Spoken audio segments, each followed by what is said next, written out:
Selamat malam, salam sejahtera. Terima kasih kerana bersama dengan saya di Nazilin Unity Channel. Ini pendedahan yang paling mengejutkan dan mengecewakan Azmin Ali daripada penganalisis. Prestasi merosot Azmin hanya liability buat Perikatan Nasional, kata Amiruddin. Apa pendapat kamu semua tentang isu kali ini yang dipetik daripada Malaysia Kini? Prestasi merosot, Azmin hanya dilihat liability buat Perikatan Nasional. Adakah anda juga sependapat dengan Amiruddin yang mengatakan Azmin hanya liability untuk Perikatan Nasional? Menteri Besar Sementara Selangor Amiruddin Syari percaya Azmin Ali tidak akan membawa kesan dan pengaruh besar dalam pilihan raya PRN akan datang. Katanya, ahli Majlis Tertinggi Bersatu itu kini hanya menjadi liability kepada Perikatan Nasional disebabkan prestasinya yang merosot ketika menjadi Menteri Kabinet sebelum ini. Amiruddin berkata hal itu juga terbukti apabila PN tiada kata sepakat mengenai calon menteri besar daripada gabungan itu di Selangor. Ketidakjelasan ini menunjukkan bahawa sebahagian besar pimpinan dan anggota Perikatan Nasional menganggap Azmin sebagai liability kepada gabungan disebabkan prestasinya yang mundur sewaktu menjadi menteri dalam Kerajaan Perikatan Nasional, katanya kepada Malaysia Kini. Amiruddin pada satu ketika pernah dilihat sebagai anak didik Azmin ketika mereka bersama dalam PKR. Bagaimanapun, berlaku pergolakan dalam parti itu menyebabkan Azmin yang ketika itu menyandang jawatan timbalan presiden dan bersama beberapa ahli parlimen lain membuat keputusan keluar parti itu. Langkah yang dikenali sebagai langkah Sheraton itu membawa kepada kejatuhan Kerajaan Persekutuan yang dipimpin Dr. Mahathir Mohamad. Azmin kemudian menyertai Bersatu dan dilantik sebagai menteri dalam Kabinet Perdana Menteri Muhyiddin Yassin.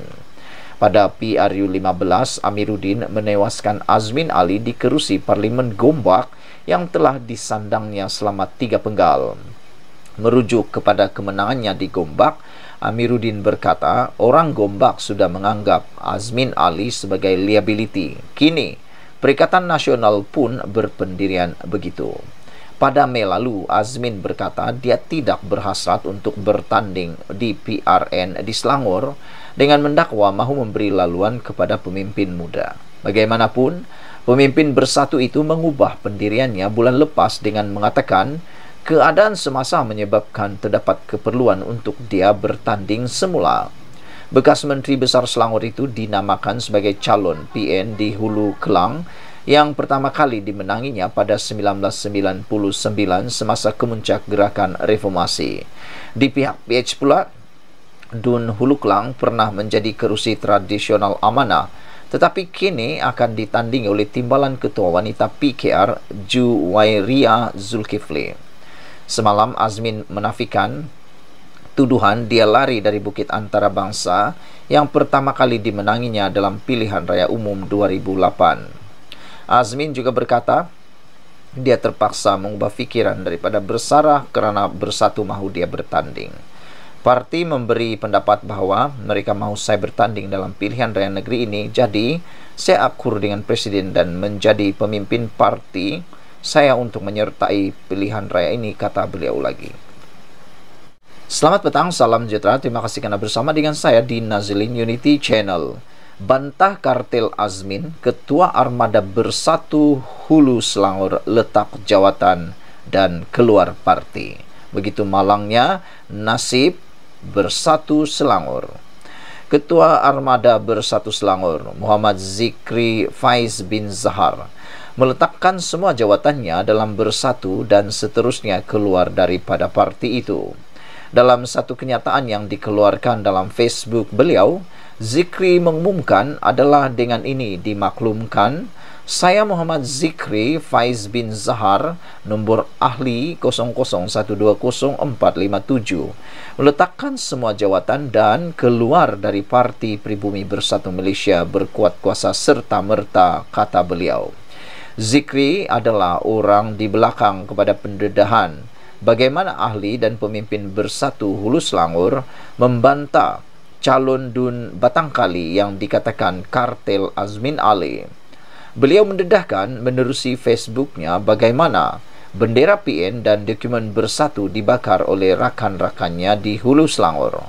Beliau mendakwa Ketua Bahagian Bersatu Hulu Selangor diketepikan dari menjadi calon dalam PRN kali ini dengan dakwaan beliau seorang pengikut tarikat. PN mengumumkan pencalonan Mohamin Harid Abdul Sani yang dikatakan kartel Azmin sebagai calon di Batangkali semalam. PN masuk pilihan raya dalam kepanasan. Saudara-saudara sekalian, walau bagaimanapun hari ini kita mendapat berita yang sangat baik apabila Anwar Ibrahim menyasarkan negara kita akan menjadi negara 30 ekonomi terbesar dunia. Tahniah kepada Anwar Ibrahim dan terima kasih atas visi misi yang amat jelas ini. Kerajaan menyasarkan Malaysia untuk berada di kedudukan 30 ekonomi terbesar dunia dalam jangka masa sederhana, kata Perdana Menteri Datuk Seri Anwar Ibrahim. Perdana Menteri berkata ia antara 7 sasaran utama dalam penstrukturan semula ekonomi negara melalui ekonomi madani yang mahu dicapai sebelum tempoh 10 tahun. Beliau yakin Malaysia mampu mencapai sasaran besar itu dengan meneladani negara yang pernah berdepan kejatuhan namun tangkas dan bangkit semula ke hadapan. Mahu atau tidak, kita mesti menjadi jago ekonomi serantau, kata Anwar Ibrahim. Kita perlu mempunyai minda global dan mengutamakan antarbangsaan ekonomi. Dengan demikian, kita mampu mencapai sasaran ditetapkan untuk muncul sebagai 30 ekonomi terbesar di dunia dalam jangka masa sederhana, kata beliau. Selain itu, 6 sasaran lain yang mahu dicapai kerajaan sebelum tempoh 10 tahun, termasuklah indeks daya saing global di tangga ke-12 teratas dunia. Ketiga, peratusan pendapatan buruh mencapai 45% daripada jumlah keseluruhan pendapatan. Keempat, kadar penyertaan wanita dalam tenaga buruh mencapai 60%. Kelima, indeks pembangunan manusia di tangga 25 teratas dunia. Keenam, indeks persepsi rasuah di tangga 25 teratas dunia. Dan yang ketujuh, kemampanan fiskal dengan defisit fiskal mencapai 3% atau lebih rendah.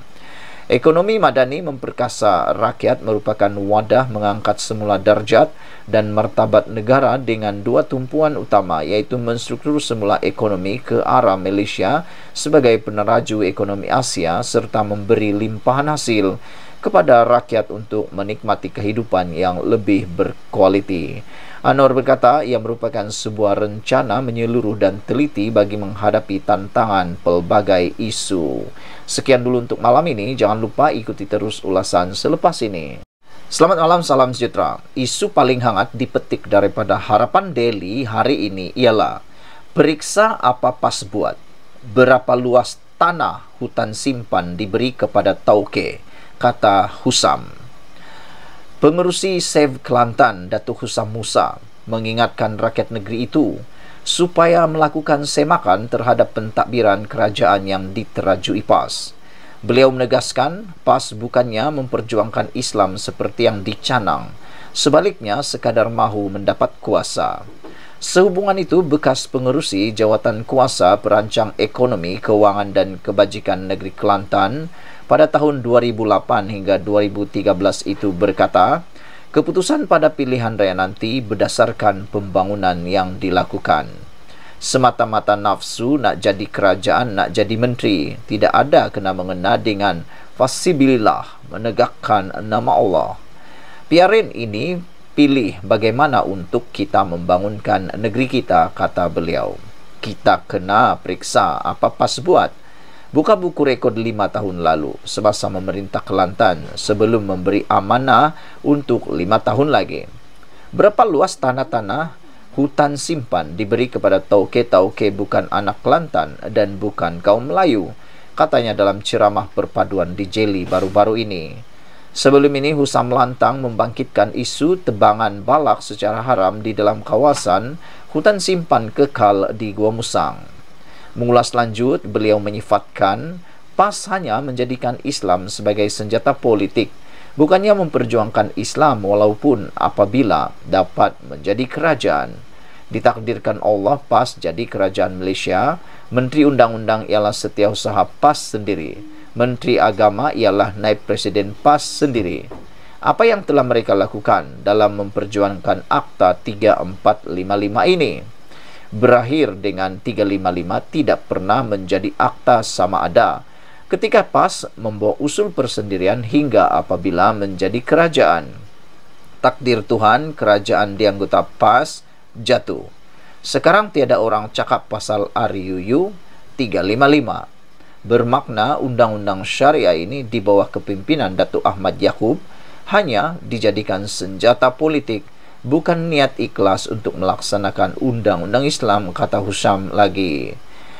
Yang lebih menarik lagi ialah apabila tular di media sosial, siapa kata parti Islam ini jahat itu adalah Dajjal. Itu ucapan daripada seorang wanita dalam kepimpinan PAS. Coba berfikir, PAS dilihat, cara berfikir PAS dilihat makin parah. Lebih-lebih lagi menghampiri pilihan raya di 6 negeri apabila menggelar pihak yang tidak bersama parti itu sebagai Dajjal. Dipetik daripada Harapan Daily. Fahaman politik melampau itu dibuktikan dengan tularnya sedutan ceramah seorang pemimpin wanita PAS dalam satu majlis di Kelantan. Muslimat PAS berkenan dilihat lantang mengaitkan Dajjal yang akan muncul pada akhir zaman sebagai tanda hampirnya kiamat itu dengan pengkritik PAS. Siapa kata parti Islam tak molek? Siapa kata parti Islam ini jahat? Siapa kata parti Islam ini tak boleh memerintah? Itu adalah Dajjal, kata beliau. Dajjal ini ada banyak pesen jenis, tegasnya. Begitu garang. Menurut pejabat mufti wilayah persekutuan, di antara fitnah terbesar yang akan dihadapi pada akhir zaman adalah kemunculan Dajjal. Dajjal secara umum bermaksud penipu, pembohong dan pendusta yang suka menyebarkan pembohongan sehingga dipercayai oleh orang ramai. Sekian dulu untuk kali ini. Jangan lupa tinggalkan komen Anda, tekan butang subscribe. Kita jumpa lagi. Bye-bye. Selamat malam, salam sejahtera. Terima kasih karena bersama dengan saya di Nazilin Unity Channel. Perikatan Nasional digemparkan lagi dengan masuk pilihan raya dalam kepanasan, dipetik daripada Harapan Daily. Perikatan Nasional PN terpaksa memasuki pilihan raya 6 negeri dengan penuh kepanasan apabila bendera dan wajah calonnya dibakar oleh penyokong sendiri. Terbaru, gambar wajah calonnya di Rantau Panjang, Kelantan dibakar oleh penyokong dan pemimpin PAS kerana mereka tidak bersetuju dengan calon baharu itu. Calon bidan terjun ni kami tak mahu. Ambo nak Ustaz Mad bulat-bulat. Ni ambo nak royak ni. Ambo toksir gambar ni bakal calon bidan terjun toksir, kata wakil kumpulan itu sambil mula menyalakan api di gambar tersebut. Di Batang Kali, Hulu Selangor, para penyokong bersatu membakar dan memijak bendera PN serta dokumen parti mereka selepas ketua mereka diketepikan sebagai calon. Calon yang mereka dakwa sebagai kartel Azmin Ali terpilih untuk menjadi calon PN di Batang Kali dengan mengenepikan ketua bahagian bersatu Hulu Selangor. Di Pulau Pinang pula, PAS menolak Presiden Gerakan Dominic Lau untuk bertanding di kerusi yang mereka anggap sebagai kerusi Melayu. Mereka memberi amaran jika Dominic masih berkeras bertanding di kerusi berkenan, pihaknya bersama seluruh jentera akan menggerakkan perarakan besar-besaran dan meletakkan calon bebas di Teluk Air Tawar dan Permatang Berangan pada penamaan calon Sabtu ini. Dewan Pemuda PAS Tasik Gelugur bersama pengundi di Permatang Berangan dan Teluk Air Tawar akan memastikan kekalahan kepada calon gerakan di Teluk Air Tawar dan calon bersatu di Permatang Berangan jika tuntutan ini tidak dipenuhi, kata kenyataan pemuda PAS itu. Tak cukup cabut bendera, orang PAS pula bakar gambar calon bidan terjun. Sekumpulan penyokong PAS di Gual Pereok, Kelantan nampaknya marah benar apabila penyandang Dewan Undangan Negeri Dun, Datuk Muhammad Awang, tidak dicalonkan pada pilihan raya negeri PRN. Rakaman video yang tersebar di media sosial menunjukkan Mereka terbabit bertindak protes dengan membakar gambar bakal calon yang dianggap sebagai bidan terjun. Calon bidan terjun ni kami tak mahu. Nak Ustaz Mad bulat-bulat, kata mereka lagi. Beberapa detik selepas itu, seorang penyokong Muhammad atau lebih dikenali sebagai Ustaz Mad turut mengoyakkan gambar calon bidan terjun berkenan. Individu yang membakar gambar itu juga menyifatkan kehadiran calon yang diputuskan PAS negeri ibarat tidak memberi salam terlebih dahulu kepada masyarakat tempatan. Cara tak kena, sepatutnya nak datang beri salam dulu. Ni masuk dalam rumah nak perembat orang rumah. Tak kena cara, tegasnya lagi. Mereka yang terdiri daripada lebih 20 orang itu kemudiannya serentak melaungkan takbir. Sebelum ini, tular video dari kawasan Dun Sama memaparkan penyokong Ustaz Mad mencabut beberapa bendera parti sendiri kerana tidak puas hati dengan calon baharu yang dikatakan tidak bermastautin di rantau panjang. Berang Ustaz Mad tidak tercalon, penyokong PAS cabut 5,000 bendera parti dipetik daripada Harapan Delhi. Berang penyandang kerusi Dewan Undangan Negeri Dun Gual Priok Datuk Muhammad Awang tidak dicalonkan pada PRN. Sekumpulan penyokong PAS mencabut lebih 5,000 bendera parti yang dipasang. Seorang penyokong PAS di Dun yang terletak di Parlimen Rantau Panjang itu, Abdullah Samad, 60 tahun, berkata, mereka bertindak menurunkan bendera yang sudah dipasang sebagai tanda protes kerana Muhammad Awang atau lebih dikenali sebagai Ustaz Mad dikatakan tidak tercalon. Lebih mendukacitakan jelasnya, calon baharu itu pula dikabarkan bukan bermastautin di rantau panjang. Bahkan pengundi Dun Gual Priok tidak mengenali individu terbabit. Kami bukan tidak menerima calon baharu, tetapi biarlah yang sudah pernah memberi sumbangan kepada rakyat Dun ini atau sekurang-kurangnya menjadi penduduk rantau panjang yang tahu kedudukan semasa di sini, kata beliau. Sebenarnya pemasangan bendera sudah dilakukan beberapa bulan awal oleh jentera PAS di kawasan ini sebagai tanda sokongan penuh terhadap calon sedia ada. Lapor Beritan Harian hari ini. Bahkan ujarnya, Ustaz Mad terbukti mendapat sokongan ramai dengan jumlah undian majoriti 2,500 pada PRN 2018 berbanding hanya 700 undian pada PRN 2013. Ini terbukti menunjukkan peningkatan sokongan terhadapnya, kata beliau lagi. Sehubungan dengan itu, beliau berkata pemilih di Dun yang bersempadan dengan Thailand itu berharap Badan Perhubungan PAS Negeri Kelantan dapat memastikan Ustaz Mad menjadi calon dalam pengumuman calon bertanding pada 27 Julai nanti. Tegasnya, kekuatan yang ada pada Ustaz Mad dengan sokongan majoriti pengundi juga membolehkan PAS bertahan di parlimen itu selama 3 penggal. Sekian dulu untuk kali ini. Jangan lupa tinggalkan komen anda, tekan butang subscribe. Kita jumpa lagi. Bye-bye. Selamat malam, salam sejahtera. Terima kasih karena bersama dengan saya di Nazilin Unity Channel. Isu hangat malam ini, Sanusi anggap adiknya taksub kepada Anwar Ibrahim. Ketua Pengarah Pilihan Raya Perikatan Nasional Datuk Seri Muhammad Sanusi Maknur menganggap adiknya sendiri taksub kepada Perdana Menteri Datuk Seri Anwar Ibrahim. Menteri Besar Kedah itu berkenan membangkitkan hal itu dalam satu ceramah PN yang kemudiannya tular di media sosial. Malah, dakwa Sanusi, ayahnya juga telah meminta adiknya itu untuk menghentikan sokongan kepada Anwar, tetapi tidak dipatuhi. Ni puak-puak Abim ni kagum kat Anwar Ibrahim, tak boleh kata apa, kata beliau. Adik aku ada seorang taksub Anwar Ibrahim. Pak aku kata tukar hat lain lah. Kalau pak kita kata lagu tukan, kita takut dia buat tak tahu saja. Punya taksub ke Anwar Ibrahim, tegasnya lantang. Pendedahan Sanusi yang juga pengerusi Perikatan Nasional Kedah itu dilihat berlaku lantaran berbeza fahaman politik. Tidak cukup dengan itu, dia mengibaratkan adik kandungnya seperti sebiji buah yang buruk dalam setandan. Adik Sanusi mengaji sampai master jadi pensarah. Nak kata apa adik? Ada juga dalam setandan hat buruk. Burung cok-cok gi dok hisap awai. Hat burung cok-cok kan tu adalah sebutir dia go dok cok tak hat tu, kata beliau. Dok hisap otak dia jadi kering ikut Anwar Ibrahim, kata beliau lagi. klip sedutan ceramah Sanusi yang dilihat warganet sebagai menghina adiknya sendiri itu kemudiannya diganding dan dibandingkan dengan ceramah adik pemimpin PAS berkenan. Kita semua ni ada maruah. Maruah ini tak boleh dicemarkan sama ada maruah sendiri atau maruah orang. Kita dilarang mencemarkan maruah sendiri serta maruah orang. Antara hukum yang diturunkan Allah dan keras untuk menjaga maruah ini adalah hukum kazaf, kata adiknya dengan gaya berucap yang tenang dan jauh berbeza dengan Sanusi.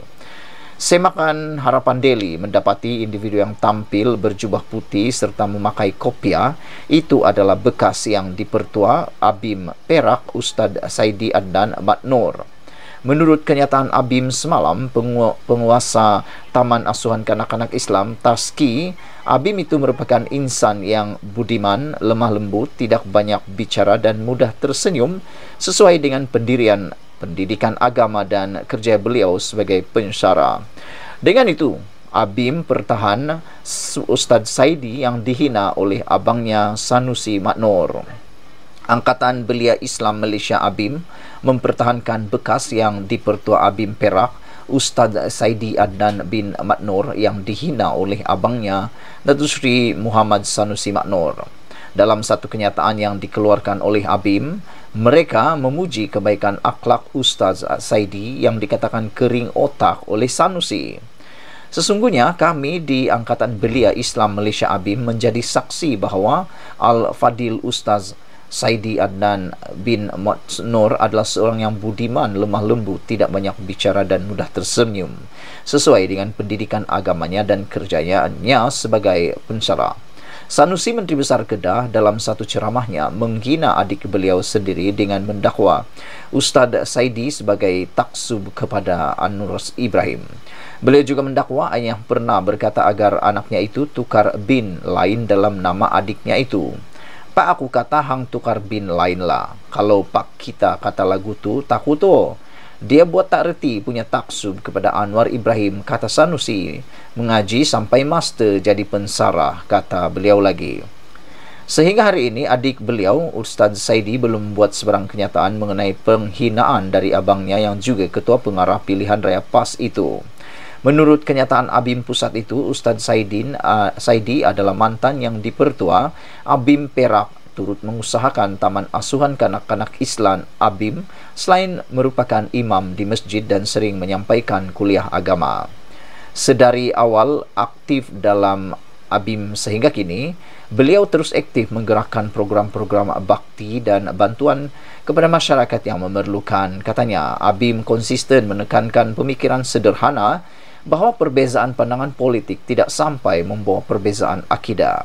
Kempen kebencian melampau, adu domba, fitnah dan pembunuhan karakter adalah tidak dianjurkan Islam, malah tidak mustahil akan menyebabkan pecah belah sesama keluarga. Janganlah kita menghilangkan makna al-hikmah dalam diri kita. Tidak perlu marah-marah kerana tak kala ada yang meniup bara api kebencian yang akan terbakar adalah umat ini. Moga Allah lindung keluarga kita dari perpecahan asbab siasa, kata kenyataan itu. Memetik pandangan mantan timbalan Presiden Abim almarhum Cikgu Abdul Halim Ismail, tiada yang lebih tinggi dan besar nilai daripada tugas-tugas dakwah dan islah. Gerakan dan jemaah masih setia dengan dakwah, tarbiyah dan islah. Teras gerakannya masih tetap dakwah, tarbiyah dan islah. Politik adalah satu jalur kecil di jalur lebar dakwah. Sekian dulu untuk kali ini. Jangan lupa tinggalkan komen anda, tekan butang subscribe. Tentang isu yang memang hangat sekarang ini, beza akhlak adik Menteri Besar Kedah dengan menganggap Sanusi anggap adiknya taksub kepada Anwar Ibrahim, dipetik daripada Harapan Daily, dan juga Abim mempertahankan Ustadz Saidi yang dihina oleh abangnya Sanusi Matnur. Kita jumpa lagi. Bye-bye.